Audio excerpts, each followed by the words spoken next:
Stop. Everybody keeps saying Masai Russell is about to break the world record. But what if the biggest story tonight isn't the record at all? Because the last time Masai Russell walked into a race as the overwhelming favorite, she didn't win.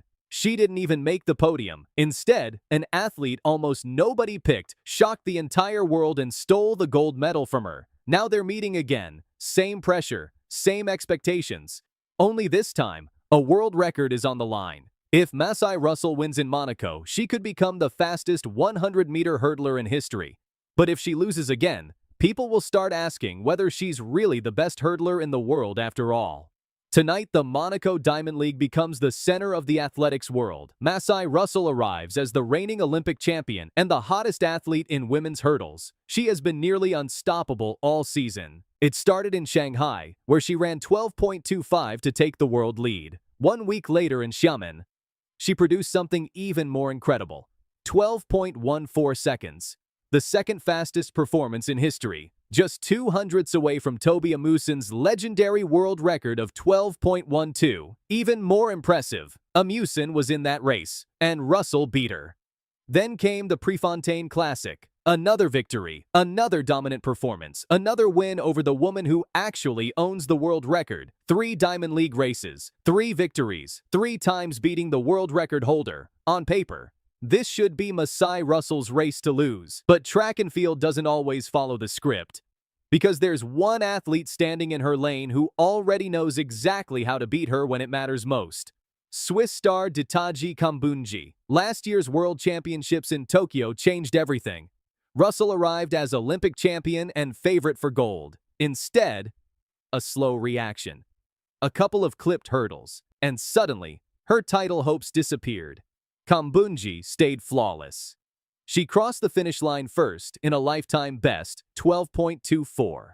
Switzerland's first ever World Championship gold medal in track and field, and one of the biggest upsets the sport has seen in years. That's why Monaco isn't just another Diamond League race. It's unfinished business. Russell wants redemption. Kambundji wants to prove Tokyo wasn't a miracle. Then comes another surprise. The actual world record holder, Tobi Amusan, isn't even racing tonight. That means this isn't a 3-way battle. It's a direct rematch between the Olympic champion and the reigning world champion. And Monaco might be the perfect place to settle it. The Stade Louis II has produced some of the greatest performances in athletics history. World records fall here. Champions deliver their fastest races here. If there's one track capable of producing another historic performance, this is it. Russell certainly believes so.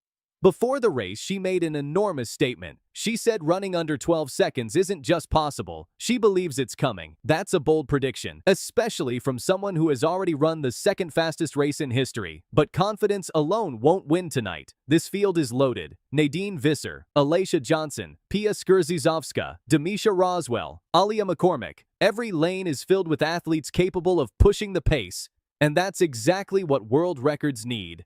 Tonight, everything comes down to one question. Can Masai Russell finally erase Tobi Amusan's 12.12 from the record books?